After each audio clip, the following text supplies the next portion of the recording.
போன பாட்டுல ததீசி முனிவரோட ஆசிரமத்துல தங்கி இருக்கிற தேவர்கள் எல்லாரும் எப்படிடா அந்த ஆசிரமத்தை விட்டுட்டு வெளியில போய் சிவன் பார்வதி கல்யாணத்துல கலந்துக்கிறது, ஆசிரமத்தை விட்டுட்டு வெளியில வந்ததுமே நமக்குன்னு இருக்கிற அந்த ஒரே பாதுகாப்பு இந்த ததீசி ஆசிரமம் தான், அதையும் நாம இழந்துருவோம். தாரகாசுரன் இந்த வாய்ப்புக்காக காத்துக்கிட்டு இருப்பான். நிச்சயமா எல்லா தேவர்களையும் அழிச்சிடுவான். இருந்தாலும் அந்த பக்கம் சிவன் பார்வதி கல்யாணத்தை நம்ம பார்த்தே ஆகணும். என்ன பண்றதுன்னு தேவர்கள் எல்லாரும் தேவ குரு பிரகஸ்பதி கிட்ட கேக்குறாங்க. குரு பிரகஸ்பதியோ நமக்கு இப்போ இருக்கிற ஒரே வழி அந்த சிவபெருமான வழிபடுறது மட்டும்தான் அப்படின்னு சொல்லிட்டு சிவனை வழிபட ஆரம்பிச்சிடறாரு. இங்க கைலாயத்துல நம்ம சிவன் பக்தர்களான தேவர்களை சேஃபா கொண்டு வர அந்த பொறுப்பை நம்ம நந்தி தேவர்கிட்ட கொடுத்தாப்ல. இந்த பக்கம் தேவலோகத்துல இருக்கிற தாரகாசுரனுக்கும் இந்த நியூஸ் எல்லாம் ரீச் ஆயிடுச்சு. அசுர குருதேவர் நந்தி ஒத்தால நம்பி இப்பேற்பட்ட பொறுப்பு அந்த சிவன் கொடுத்திருக்கிறார் என்றால் நந்தியோட வலிமை பயங்கரமா இருக்கலாம், அவனை கொஞ்சம் குறைச்சு எடப்போட வேண்டாம் அப்படின்னு தாரகாசுரனை அவர் எச்சரிப்பார். இருந்தாலும் வழக்கம் போல அவன் கர்வத்தோட எவன் பாதுகாப்பு கொடுத்தாலும் சரி அவனையும் சேர்த்து வெட்டுவேன் அப்படின்னு சொல்லிட்டு சபதம் போட்டுக்கிட்டு இருக்கான். இந்த பக்கத்துல நம்ம தாரகாசுரன். அப்படியே அடுத்து நம்ம ஹிமாலய அரண்மனையை காட்டுறாங்க. அங்க நம்ம பர்வதராஜனும் பார்வதி தேவியும் இனி நடக்க போற சுபகாரியமான கல்யாணம் நல்லபடியா நடந்து முடிக்கணும்னு அவங்களோட குல தெய்வமான விஷ்ணு பகவான வழிபட போறாங்க. அப்ப கிளவி அங்க வந்து கல்யாண சம்பிரதாயம் எல்லாம் ஒழுங்கா ஆரம்பிச்சாதானே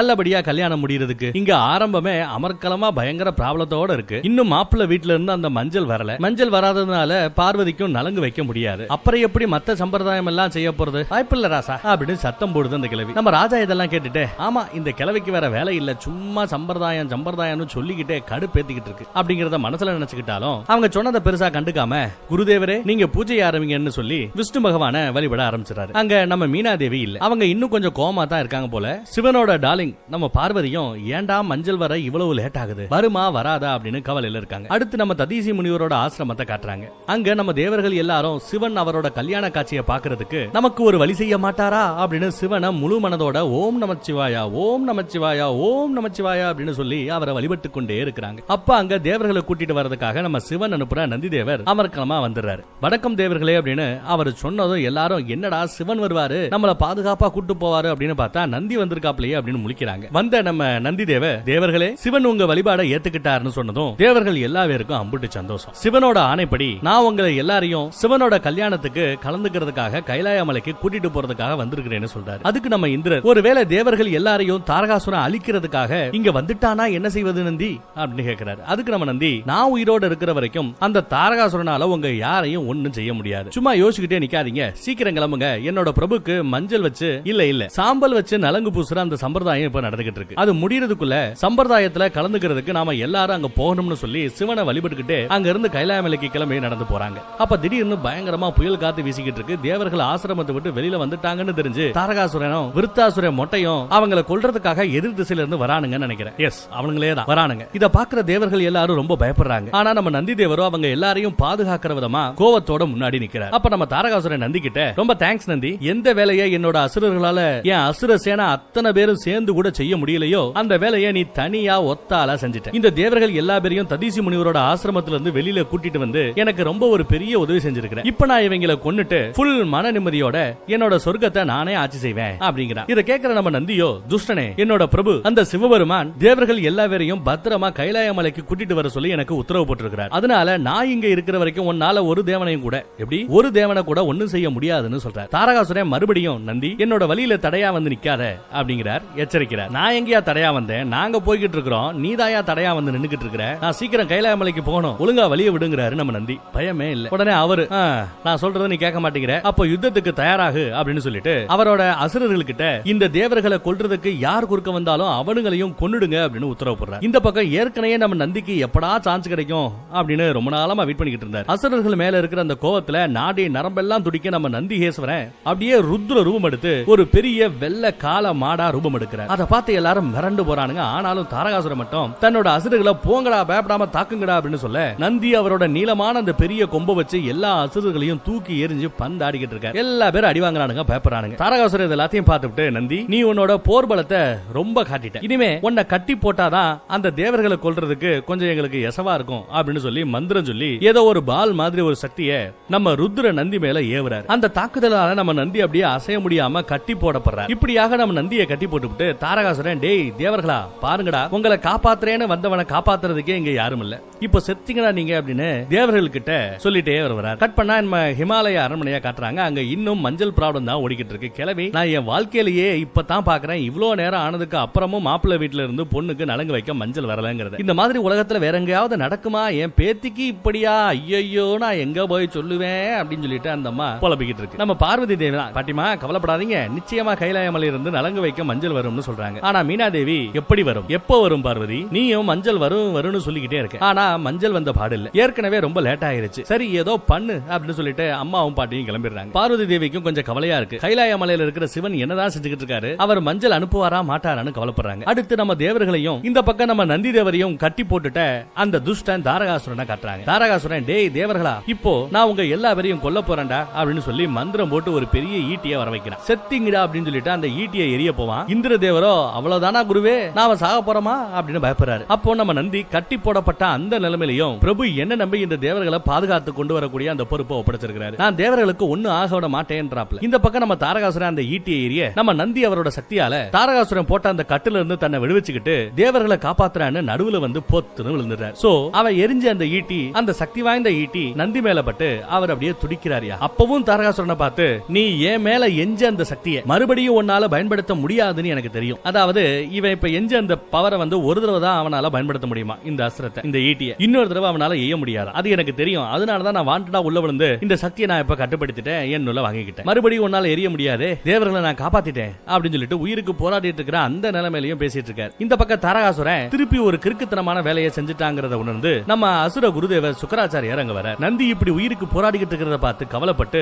முழு கோவத்தோட நம்ம தாரகாசுரன் பக்கம் திரும்பி, தாரகாசுரா கிறுக்கனே, என்னடா செஞ்சு வச்சிருக்கிற? நந்தி யாருன்னு தெரியுமா உனக்கு? நந்தி சிவனோட மிகப்பெரிய ரொம்பவே பிடிச்ச ஒரு பக்தன், நம்பர் 1 பக்தன் அவன். கிட்டத்தட்ட சிவன் நந்திய தன்னோட பையன் மாதிரி பாத்துக்கிட்டு இருக்காரு. நீ அவர் மேலேயே ஈட்டி எரிஞ்சிருக்கிற அப்படின்னு கேக்குற. அப்போ அங்க இருந்து நம்ம நந்தி பிரபு, ஆண்டவா என்னால முடியல, வலிதாங்க முடியல ஆண்டவா அப்படின்னு அந்த சிவனை பார்த்து அப்படியே கத்துறாரு. அந்த சத்தம் எங்கேயோ இருக்கிற நம்ம சிவன் காதுல விழ பயங்கர கோபத்தோட தியானத்துல இருந்து முழிக்கிறார். கட் பண்ணி மறுபடியும் நம்ம பார்வதி தேவியை காட்டுறாங்க. அவங்க இனிமேலேயே வெயிட் பண்ணாம மஞ்சள் வர்ற மாதிரி தெரியல. அதனால அவங்க சுனந்தா அம்மா கிட்ட, யாரையாவது நம்ம ராஜ்யத்துல இருந்து கைலாய மலைக்கு அனுப்புங்க, அங்க இருக்கிற என்னோட நந்தி நிச்சயமா மஞ்சள் எடுத்து கொடுப்பேன், அதை வாங்கிட்டு உடனே சீக்கிரம் இங்க வந்து சேருங்க அப்படின்னு சொல்லிக்கிட்டு இருக்கும்போது, ஆண்டவா பிரபு என்னால முடியல ஆண்டவா அப்படின்னு அந்த பக்கம் இவ்வளவு நேரம் கத்திக்கிட்டு இருந்த நந்தி இப்போ, தாயே மாதா என்ன காப்பாத்துங்க, என்னால முடியல அப்படின்னு பையன் கத்துற அந்த சத்தம் பார்வதி தேவிக்கு கேக்குது. அச்சோ, இது என் பையனோட குரலாச்சே, நந்தியோட குரலாச்சே, என்னாச்சு என்ன ஆச்சு என்னோட நந்திக்குன்னு பார்வதி தேவி பதறாங்க. இவ்வளவு நேரம் உயிருக்கு போராடிக்கிட்டு இருந்த நம்ம நந்தி மயங்கி கொஞ்ச நேரத்துல இறந்துறாரு, செத்தே போயிறாருங்க. நந்தி இறந்துறாரு. ஐயோ, அதுக்கப்புறம் தான் தாரகாசுரன் பண்ண அந்த விபரீதம் என்னன்னு புரிஞ்சுக்கிட்டு, சத்தியமா நான் ஒண்ணுமே செய்யல குருதேவா, நான் தேவர்களை கொல்றதுக்காக தான் ஈட்டி எரிஞ்சேன், இந்த பையன் குறுக்க வந்து விழுவான்னு நான் எதிர்பார்க்கவே இல்ல, நான் என்ன செய்யறது அப்படின்னு கொஞ்சம் அலட்சியமா தான் பேசுறேன். அதுக்கு நம்ம அசுர குருதேவர், நீ செஞ்சது போதும், இனிமே இங்க செய்யறதுக்கு ஒண்ணும் இல்ல, இனிமே செய்ய வேண்டியதை அந்த சிவன் அந்த மகாதேவர் செய்வாரு, அது ஒரு மிகப்பெரிய அழிவா இருக்க போது, ஒழுங்கா இங்க இருந்து ஓடி போய் எங்கேயாவது மறைஞ்சிரு, இல்லனா இன்னைக்கு நீ சிவன் கையால சாகிறது உறுதின்றாப்ல. ஆனா தாரகாசுரன் இன்னும் திமிரோட, என்கிட்ட தான் வர இருக்கே, அவரால என்ன எதுவும் செய்ய முடியாது அப்படின்னு கர்ஜிக்கிறான். இத கேட்ட நம்ம அசுர குருதேவர் இன்னும் கொஞ்சம் டென்ஷன் ஆகி, தாரகாசுரா நீ ஒரு கிறுக்கன்னு உலகத்துக்கு திரும்ப திரும்ப நிரூபிச்சுக்கிட்டு இருக்கடா, சும்மா வேடிக்கை பார்த்துட்டு இருக்காம ஓடுறா இங்க இருந்து அப்படின்னு சொல்லிட்டு மறுபடியும் எச்சரிக்கை கொடுக்கிறார். ஒரு வழியா அவங்கள எப்படியோ அது இதுன்னு சொல்லி அங்க இருந்து விரட்டி விட்டுறாரு. அசுரர்கள் எல்லாரும் அங்க இருந்து மறைஞ்சு போயிடுறாங்க. இந்த பக்கம் பார்த்தா எல்லா தேவர்களும் நந்திய சுத்தி உட்கார்ந்து, ஐயோ நமக்காக நந்தி இப்படி உசுர விட்டானே அப்படின்னு அழுகுறாங்க. பயங்கர இடியும் மின்னலுமா வெட்ட அங்க நம்ம சிவன் வராரு. நந்தி இப்படி கிடக்கிறத அவரால தாங்கவே முடியல. கோவத்தையும் தாண்டி என் நந்திக்கு என்ன ஆச்சுங்கிற அந்த கவலை தான் நம்ம சிவனோட கண்ணுல தெரியுது. அவர் சுத்தி இருக்கிற வேற யாரையுமே பார்க்கல. அப்படியே உடஞ்சு போய் நந்தி பக்கத்துல போய் உட்கார்ந்து நந்தியோட தலையை அப்படியே தடவி கொடுக்கிறாரு. அதுக்கு அப்புறம் தான், இந்த சோகத்துக்கு அப்புறம் தான் சிவனோட கண்ணுல நந்திய இப்படி ஆக்கினவன் எவன்டா அப்படின்னு சொல்லிட்டு கோவம் கொப்பளிக்கிறது நம்மளால பார்க்க முடியுது. கோவத்தோட எந்திரிச்சு அவரோட சூலத்தை கையில் எடுத்து, தாரகாசுரா சொர்க்கத்துல நீ நிலைச்சு ஆட்சி செய்யணுன்றதுக்காக என்னோட நந்தியோட உயிரை பறிச்சிட்டேன், சொர்க்கம்னு ஒண்ணு இருந்தாதான்டா நீ ஆட்சி செய்வேன், அந்த சொர்க்கத்தையே நான் முழுசா அழிச்சிருவேன் அப்படின்னு சொல்லி சொர்க்கத்தை நோக்கி அவரோட சூலாயுதத்தை எரிய வருவார். அப்போ இந்த தேவர்களும் குரு பிரகஸ்பதியும் பக்கத்துல இருக்கிற அசுர குருதேவர் கூட எல்லாரும் சிவனோட காலில் விழுந்து, வேண்டாம் மகாதேவா வேண்டாம், கோவத்துல ஒரு பெரிய தப்பு செஞ்சிடாதீங்க அப்படின்னு சொல்லி, எவனோ ஒரு கிறுக்கம் பண்ண செயலுக்காக தண்டனையை இந்த உலகத்துக்கு கொடுத்துடாதீங்க பிரபு, சொர்க்கலோகமே இல்லைன்னா தேவர்கள் எல்லாரும் என்ன பண்ணுவாங்க அப்படின்னு சொல்லி அழுகுறாங்க. ஆனா நம்ம சிவன் இன்னும் சூலத்தை கீழே இறக்குவாருன்னு பார்த்தா இறக்கல. அதனால நம்ம அசுர குருதேவர், மகாதேவா நான் இப்பவே அந்த நந்தியை நீங்க எனக்கு வரமா கொடுத்த அந்த சஞ்சீவினி மந்திரத்தை வச்சு உயிர்ப்பிக்க வைக்கிறேன், அது மட்டும் இல்லாம நான் இனி உங்களுக்கு ஒரு சத்தியமும் செஞ்சு கொடுக்கிறேன் மகாதேவா, தாரகாசுர இனிமே உங்களோட வழியில எந்த ஒரு தொந்தரவையும் கொடுக்க மாட்டான், உங்க வலிக்கே வரமாட்டான் அப்படின்னு சொல்லி கொஞ்சம் கொஞ்சமா பேசி நம்ம சிவனை சாந்தமடைய வைக்கிறார். இந்த பக்கம் நம்ம பார்வதி தேவியை காட்டுறாங்க. அவங்க நம்ம நந்தியோட குரலை கேட்ட திசையை நோக்கி அப்படியே பதறி போய் நடந்து வந்துகிட்டு இருக்காங்க. மறுபடியும் இங்க பார்த்தா அசுர குருதேவர் நம்ம நந்தி தேவரை சிவன் அவருக்கு வரமா கொடுத்த அந்த சஞ்சீவி மந்திரத்தை வச்சு நந்தி தேவருக்கு மறுபடியும் உயிர் கொடுத்து ஒரு வழியா அவரை உயிர்ப்பிச்சார். நந்தி கண் திறந்ததும் அவரை சுத்தி அத்தனை பேர் நின்னுகிட்டு இருந்தாலும் அவர் தேடுற ஒரே ஆள் நம்ம சிவன் தான். சிவனை பார்த்ததும் எந்திரிச்சு ஓடி போய் அவர் காலில் விழுந்து ஆசீர்வாதம் வாங்குறாரு. அசுர குருதேவரோ தன்னோட வேலை முடிஞ்சிருச்சுன்னு அங்க இருந்து கிளம்பிடுறாரு. ஒரு வழியா நம்ம பார்வதி தேவியும் நந்தி நந்தின்னு கூப்பிட்டுக்கிட்டு அங்க ஓடி வராங்க. நந்தி நீ நல்லா இருக்கேல்ல, உனக்கு என்ன ஆச்சுன்னு பதறிக்கிட்டே கேக்குறாங்க பார்வதி.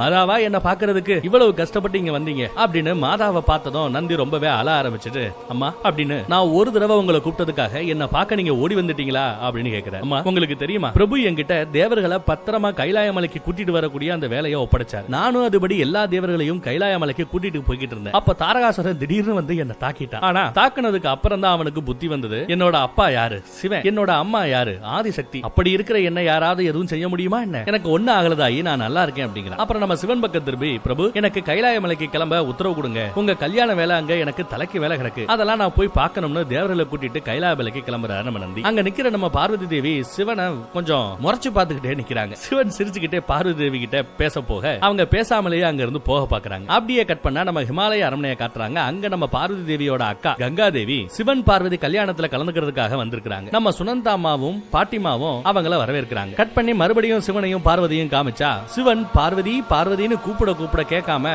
பார்வதி தேவி நடந்துகிட்டே இருக்காங்க. அப்படியே இவரு டாலிங் பக்கத்துல போய் என்ன பார்வதி நான் கூப்பிட கேட்காம நடந்து போயிட்டே இருக்கீங்க, என் மேல கோமா இருக்கிற காரணத்தை என்கிட்ட சொல்ல மாட்டாயா? கோமா இருக்கிற எனக்கு தெரியுது, ஆனா எதுக்கு கோமா இருக்கிற எனக்கு தெரியலங்கிறாரு. அப்பவும் பார்வதி தேவி ஒண்ணுமே பேசாம திரும்பி நின்னுகிட்டு இருக்காங்க. இவர் வாண்டடா முன்னாடி போய் என்ன டாலிங் நான் ஏதாவது தப்பு செஞ்சுட்டேனா அப்படின்னு கேக்குறேன். பார்வதியோ இன்னும் கோவத்தோட முறைச்சுக்கிட்டே நான் உங்ககிட்ட எவ்வளவு தெளிவா எல்லாத்தையும் சொல்லி புரிய வச்சேன். கல்யாணம்னா அதுல சில சம்பிரதாயங்கள் இருக்கு, விதிமுறைகள் இருக்கு, அதெல்லாம் ஃபாலோ பண்ணி தான் ஆகணும்னு சொன்னேன்ல, சொன்னா இல்லையா அப்படின்னு சிவனை கேள்வி கேட்கறாங்க. சிவனும் பார்வதி நீ என்கிட்ட சொன்ன எல்லாத்தையும் நான் ஃபாலோ பண்ணிட்டு தானே இருக்கேன், அப்புறம் என்ன டாலிங் அப்படிங்கிற. அதுக்கு நம்ம பார்வதி தேவியோ நல்லா ஃபாலோ பண்ணீங்கயா போங்க, திலகம் வைக்கிற அந்த சம்பிரதாயத்துக்கு அப்புறம் வந்த அந்த சீர்ல என்ன இருந்துச்சுன்னு உங்களுக்கு தெரியுமா? அதை பார்த்துட்டு வீட்டுல இருக்கிற எல்லாரும் பயங்கரமா கோவப்பட்டாங்க தெரியுமா? சரி அதை கூட விடுங்க, ஏதோ புளித்தோல் அது இது நம்பிச்சீங்க பரவாயில்ல, சீர்ல எதுக்கு மஞ்சளை வைக்காம தேவையில்லாத ஐட்டத்தை போட்டு கொடுத்து விட்ட, ஒரே ஒரு ஒத்த மஞ்சள் வச்சிருக்கலாம்ல அப்படின்னு கேக்குறாங்க. நான் எல்லார்கிட்டையும் கண்டிப்பா கைலாய மலையில இருந்து மஞ்சள் வரும்னு சொல்லிக்கிட்டே இருக்கேன். ஆனா இங்க வந்து பார்த்தா உங்களுக்கு அதை பத்தின ஞாபகமே இல்ல போல. மாப்பிள்ளை வீட்டுல நலங்கு வைக்க ஆரம்பிச்சதும் அதே மஞ்சளை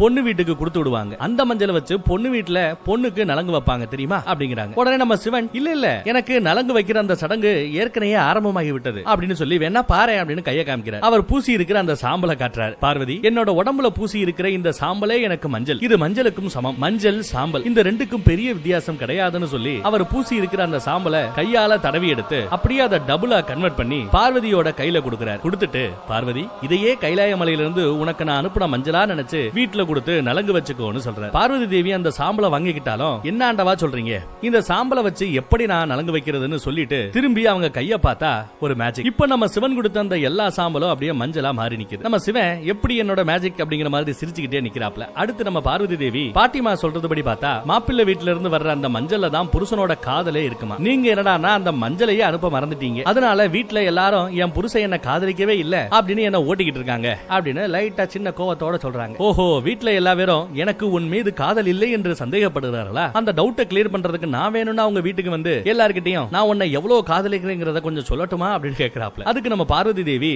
சிவன் பயமே இல்லாம வீட்டுக்கு வந்தாலும் வந்துருவாருன்னு நினைச்சு ஐயோ இல்ல அதெல்லாம் நீங்க ஒன்னும் தேவையில்லை சொல்ல வேண்டாம், எதையும் நிரூபிக்கவும் வேண்டாம் அப்படின்னு சிரிச்சாப்ல அவங்க சொல்றாங்க. அவங்க கோவமும் போயிருச்சு. நலங்கு வைக்கிறதுக்காக அந்த மஞ்சளையும் வாங்கிட்டாங்க. அடுத்து பார்வதி சிவன் கிட்ட இருந்து வாங்கின அந்த மஞ்சளை எடுத்துக்கிட்டு ஹிமாலய அரண்மனைக்குள்ள கைலாய மலையில இருந்து மஞ்சள் வந்துருச்சு அப்படின்னு சொல்லிக்கிட்டே ஓடி வராங்க. இதை கேட்கிற கிளவி அதுக்குள்ள மஞ்சள் வந்துருச்சான்னு கேக்குறாங்க. பார்வதி ஏன் பாட்டிமா மஞ்சள் வராதுன்னு நினைச்சிட்டீங்களா, என் மேல கூட உங்களுக்கு நம்பிக்கை இல்ல அப்படின்னு கேக்குறாங்க. அதுக்கு நம்ம பாட்டிமா சேச்சா அப்படி இல்லமா, இந்த வீட்டுல எனக்கு நம்பிக்கையா இருக்கிற ஒரே ஆளு நீ ஒருத்தி மட்டும்தான் அப்படின்னு சொல்லி பார்வதி தேவி கிட்ட இருந்து அந்த மஞ்சளை வாங்கி அதை சீக்கிரமா நலங்கு மாவா மாத்த சொல்லி ஜெயா விஜயா கிட்ட கொடுக்குறாங்க. அடுத்து பார்வதி தேவி இந்த பக்கம் திரும்பி பார்க்கும் போதுதான் அங்க நம்ம கங்கா தேவி அம்மா மீனா தேவி அவங்க ரெண்டு பேருமே நிக்கிறது உங்களுக்கு தெரியுது. அக்காவை இப்பதான் பாக்குறாங்க. அக்கா என்னோட கல்யாணத்துல கலந்துக்கிறதுக்காக நீங்க வந்திருக்கீங்களா, எனக்கு ரொம்ப சந்தோஷமா இருக்குக்கா அப்படிங்கிறாங்க. கங்காவோ நான் கொஞ்சம் பிஸியா தான் இருக்கேன், உலகம் முழுக்க நிறைய பேருக்கு பாவத்தை போக்க வேண்டிய அந்த கடமை எனக்கு இருக்கிறது, கொஞ்சம் பிஸி தான், இருந்தாலும் எப்பெல்லாம் சான்ஸ் கிடைக்குமோ அப்பெல்லாம் முக்கியமான விசேஷத்துக்கு நான் வந்துருவேமா, கண்டிப்பா உன்னோட கல்யாணத்துல நான் இருப்பேன், உன் கல்யாணத்தை பார்த்து ரசிக்க போறது நான் கண்டிப்பா நான் இருப்பேன் அப்படிங்கிற மாதிரி சொல்லிட்டு இருக்காங்க. அம்மா மீனா தேவியோ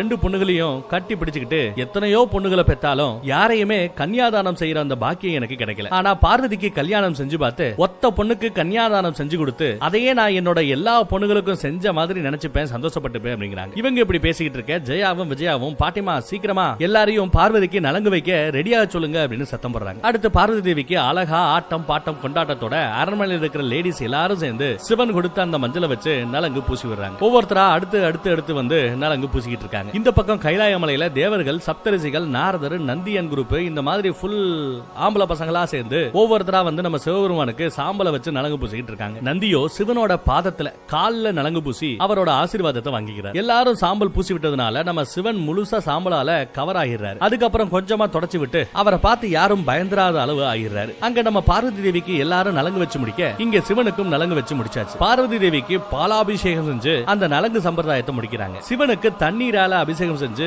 ஆரத்தி எடுத்து நலங்கு சம்பிரதாயத்தை முடிக்கிறாங்க. சோ பொண்ணு வீட்லயும் மாப்பிள்ளை வீட்லயும் ஒரே சமயம் வெற்றிகரமாக நடந்து முடிகிறது இந்த நலங்கு மேட்டர். இந்த கூத்தையெல்லாம் விஷ்ணு பகவானும் சரி பிரம்மதேவரும் சரி வைகுண்டத்துல இருந்து பார்த்து சந்தோஷப்படுறாங்க. அடுத்து நலங்கெல்லாம் வச்சு முடிச்சு நம்ம கல்யாண மாப்பிள்ளை சிவன் ஒரு சின்ன புன்னகையோட அவர் இடத்துல உட்கார்ந்து இருக்கிறார். ஆனா கைலாய மலையில ஒரே கூச்சல் சத்தமா கேக்குது. என்னடான்னு பார்த்தா நம்ம நந்தியன் குரூப் தான் பொண்ணு வீட்ல இருந்து பர்வதராஜன் கொடுத்த அந்த சீர்ல இருந்த டிரெஸ் சும்மா டாரா கிழிச்சு ஆளுக்கு எனக்கு இது உனக்கு இது அப்படின்னு தூக்கி போட்டு ஒரு பெரிய கலவரத்தை உண்டு பண்ணிட்டு இருக்காங்க. அப்போ நம்ம நாரதர், டேய் ஏன்டா இப்படி பண்றீங்க அப்படின்னு கேட்டுட்டே அங்க வர. இவங்க சேரது எல்லாத்தையும் பார்த்து பயந்து, நாராயணா ஏன் நாராயணா என்ன சோதிக்கிற, இவங்களை வச்சு நான் எப்படி மேய்க்கிறதுன்னு எனக்கு தெரியல, ஏன்டா எல்லாத்தையும் கிழிக்கிறீங்க, பர்வதராஜன் சீர்ல கொடுத்த அந்த டிரெஸ் எங்கடா, ஆடா பாவிகளா எல்லாத்தையும் கிழிச்சு சுக்குரா ஆக்கிட்டாங்களாடா டே அப்படிங்கிற மாதிரி சத்தம் போடுறாரு. அவர் என்ன சொன்னாலும் அங்க இருக்கிறவங்க கேட்கிற மாதிரியே தெரியல. நந்தி கிட்ட நாரதர், இந்த டிரெஸ் எல்லாம் கிழிக்காம எப்படி போடணும்ங்கறத நான் சொல்லி கொடுக்குறேன், ஆனாலும் ஒரு பைய கேட்கறதுக்கு தயாரா இல்லையே, இன்னும் டிரெஸ் எல்லாம் கிழிச்சு கலவர பூமி ஆக்கிட்டு இருக்கானுங்க, என்னையா பண்றது அப்படிங்கிறாரு. அதுல அவருக்கு என்ன கவலைன்னா அந்த கலவரத்துல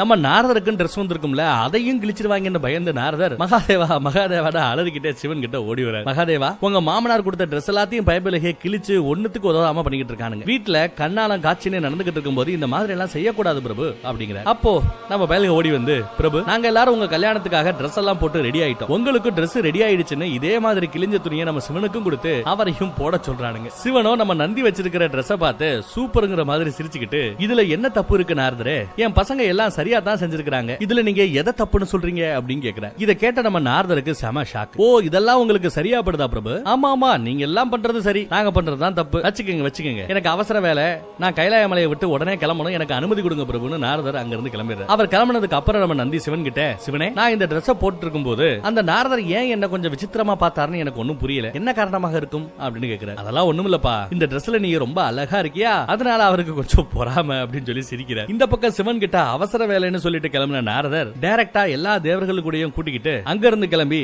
தேவர்களோட வைகுண்டத்துக்கு போய் சேர. அங்க போனவரு, நாராயணா சிவனும் பார்வதியும் ஒரு வழியா கல்யாணத்துக்கு ஒத்துக்கிட்டு இப்ப கல்யாண வேலைகள் சிறப்பா நடந்துகிட்டு இருக்கு, ஆனா எனக்கு என்னமோ இந்த கல்யாணம் நல்லபடியா முடியுமா அப்படிங்கிறது டவுட் தான் தோணுது அப்படிங்கிற. இதை கேட்கிற விஷ்ணு பகவான், ஏன் நாரதரை அப்படி சொல்றீங்க, என்ன ஆச்சுன்னு விசாரிக்கிறார். அதுக்கு நாரதர், யாரு காரணம், ஆதியும் அந்தமுமான அந்த சிவனே தான் காரணம், எப்ப பார்த்தாலும் சன்னியாசி மாதிரி காட்டுவாசி மாதிரி டிரெஸ் போட்டுருப்பாப்ல, சதிதேவியை கல்யாணம் பண்ணும்போது கூட புலித்தோலை போத்திக்கிட்டு தான் அவர் கல்யாணம் செஞ்சாரு, அதுக்கப்புறம் என்ன நடந்துச்சுன்னு உலகத்துக்கே தெரியும், நாம எல்லாம் பார்த்தோம், அதே தப்ப நாம இனி திரும்ப செஞ்சிட கூடாது பிரபு அப்படிங்கிற. நாம எல்லாரும் சேர்ந்து இந்த தடவை மகாதேவரோட அந்த ரூபத்துல மாற்றம் கொண்டு வரணும், புலித்தோல் அது இதுன்னு போத்தி அமங்கலமா இல்லாம மங்களகரமா அவர் இருக்கணும், அவர் டிரெஸ் சேஞ்ச் பண்ணி ஸ்டைலா அவருக்கு டிரெஸ் உடுத்தணும் அப்படிங்கிற. இத கேட்கிற விஷ்ணு பகவான சிரிச்சுக்கிட்டே, சரி டிரெஸ்ஸிங் ஸ்டைல மாத்தணும், எனக்கு என்னமோ சரின்னு தான் படுது, ஆனா இந்த மேட்டரை சிவன் ஏத்துக்க மாட்டாரே அப்படிங்கிற. அதுக்கு நாரதர், இல்ல கண்டிப்பா அவர் டிரெஸ்ஸிங் ஸ்டைல நம்ம மாத்தியே ஆகணும், முயற்சி பண்ணி ஆகணும், முயற்சி பண்ணி பார்க்காமலேயே முடியாதுன்னு எல்லாம் சொல்லக்கூடாது, ஒரு தடவை முயற்சி பண்ணி தான் பாப்போமே என்ன தப்பு இருக்கு அப்படிங்கிறாரு. நம்ம விஷ்ணு பகவானை பார்த்து நாரதர் சொல்றாப்ல,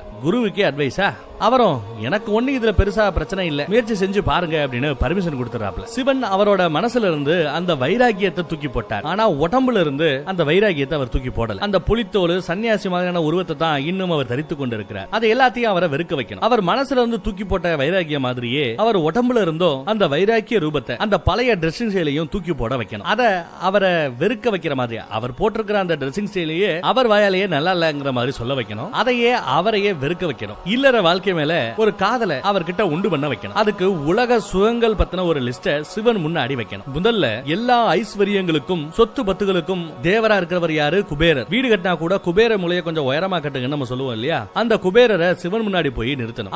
அவர்கிட்ட இருக்கிற அந்த ஐஸ்வர்யங்கள் மூலமா கிடைக்கக்கூடிய அந்த சந்தோஷங்களை பத்தியும் கிடைக்கக்கூடிய அந்த சுகத்தை பத்தியும் சிவன் கிட்ட விவரமா எடுத்து சொல்லணும். சிவனும் எல்லாத்தையும் புரிஞ்சுக்கிட்டு அவரோட அந்த பழைய ஸ்டைல்ல இருந்து ஒரு நார்மலான கல்யாண மாப்பிள்ள லெவலுக்கு அவரோட ட்ரெஸ் சேஞ்ச் பண்ண வைக்கணும் அப்படிங்கிற. இதெல்லாம் இதெல்லாம் கேட்கிற விஷ்ணு பகவானும் லட்சுமி தேவியும் இதெல்லாம் நடக்கிற விஷயமா, எங்க போய் இது முடிய போதும் அப்படிங்கிற மாதிரி முழிக்கிறாங்க. கட் பண்ணா ஹிமாலய அரண்மனையை காட்டுறாங்க. அங்க பர்வதராஜன் சிவன் பார்வதி கல்யாணத்துக்காக கல்யாண பத்திரிகையை எல்லாரும் முன்னாடியும் வாசிக்கிட்டு இருக்காரு. வாசிச்சு முடிச்சதும் முதல் பத்திரிகையை பிரபஞ்ச அதிபதி தட்சனுக்கு தான் கொடுக்க போறேன் அப்படின்னு சொல்றாரு. அதை கேட்ட நம்ம பார்வதிக்கு சந்தோஷம். ஏன்னா முன்ஜென்மத்துல அவதான தகப்ப சந்தோஷப்படுறாங்க. மீனாவதி தேவி கூட ஆமா ஆமா பிரபஞ்ச அதிபதி தட்சனும் அவங்க பொண்டாட்டி பிரசுதி தேவியும் இந்த கல்யாணத்துல கலந்துக்கிட்டாங்கன்னா அவங்களுக்கு ரொம்பவே ஒரு நல்ல மன நிம்மதி கிடைக்கும். சோ போய் முத பத்திரிகையை அவங்க கிட்டே கொடுக்கலாங்கிறாங்க. அம்மா பார்வதி தேவியும் சரின்னு சொல்றாங்க. பார்வதி தேவி, அப்பா நீங்க இன்விடேஷனை கொண்டு போய் தட்சன் கிட்ட கொடுக்கும்போது நான் பண்ண தப்புகளுக்கும் அதனால ஏற்பட்ட அந்த விபத்துகளுக்கும் நான் மன்னிப்பு கேட்டதா என்னோட மன்னிப்பையும் கொண்டு போய் சேர்த்துருங்கிறாங்க பார்வதி. அது மட்டும் இல்லாம நடந்து முடிஞ்ச இந்த சம்பவங்கள் இந்த தப்புகள் எல்லாத்துக்கும் அவர் மட்டும் காரணம் இல்ல,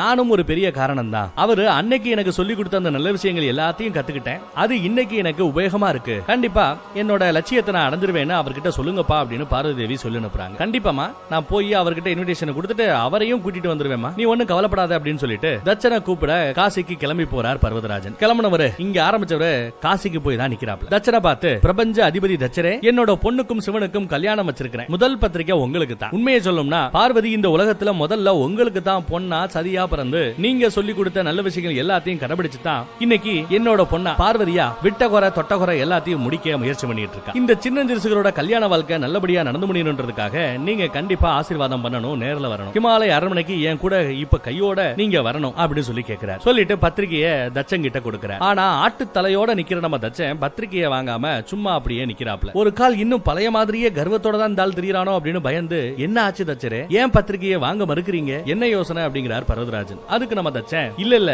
ஒரு செகண்ட் நான் கொஞ்சம் யோசிச்சுட்டேன். உங்கள மாதிரி ஒரு நல்ல தகப்பனா ஏன் நான் என் பொண்ணு சதிக்கு இல்லாம இருந்துட்டேன், கர்வத்துல ஒரு அப்பனா இருக்க நான் தவறிட்டேனே அப்படிங்கிற. சதிக்கு நான் கொடுத்த கவலையும் வேதனையும் எந்த ஒரு அப்பனாலும் தான் பொண்ணுக்கு கொடுக்க முடியாது. அந்த ரேஞ்சுக்கு நான் வேதனையை கொடுத்திருக்கிறேன், பாவம் பண்ணிருக்கிறேன். அந்த பாவத்துல இருந்து என்னைக்குமே எனக்கு முக்தியே கிடைக்காது. வேண்டாம் பர்வதராஜா, பார்வதியோட அந்த சந்தோஷத்துல பாவியான என்னோட நிழல் கூட படக்கூடாது. நான் அந்த கல்யாணத்துல கலந்துகிட்டு அந்த கல்யாணத்தோட மகத்துவத்தை குறைக்க விரும்பல. நீங்க கிளம்புங்க ராஜா, நீங்க போய் பார்வதி கிட்ட சொல்லுங்க. அவ சதியா இருந்தப்போ என்கிட்ட அவளுக்கு கொடுக்கறதுக்காக நிறைய சொத்து பத்து நகை நட்டு செல்வங்கள் இருந்துச்சு. ஆனா அன்னைக்கு அவளுக்கு என்னால அன்பையும் பாசத்தையும் ஆசீர்வாதத்தையும் கொடுக்க முடியல. இப்ப பார்வதியா அவ இருக்கும்போது என்கிட்ட கொடுக்கறதுக்கு சொத்து பத்து ஒண்ணும் இல்ல, ஆனா அன்பும் பாசமும் ஆசீர்வாதமும் நிறையவே இருக்கு. அத உங்க மூலமா நான் அவளுக்கு அனுப்புறேன் அப்படின்னு சொல்றேன். சோ தட்சன் கல்யாணத்துக்கு வரமாட்டேன் அப்படின்னு சொல்லிட்டாப்ல. அடுத்து நம்ம பர்வதராஜன் ஒரு ரிஷிய காசியில இருந்து கூட்டிட்டு தட்சனுக்கு ஒரு வணக்கத்தை வச்சுட்டு கல்யாண வேலை பாக்குறதுக்காக ஹிமாலய அரண்மனை நோக்கி கிளம்பிடுற. கட் பண்ணா கைலாய மலையை காட்டுறாங்க. நம்ம சிவன் இன்னும் தியானத்துல தான் இருக்க. அப்போ நம்ம நாரதர் ஏற்கனவே போட்ட பிளான எக்ஸிக்யூட் பண்ண பாக்குற. சொன்ன மாதிரியே குபேரரை அவரோட சேர்த்து பெட்டி பெட்டியா நிறைய முத்து மணி வைரம் வைடூரியம் தங்கம் அப்படின்னு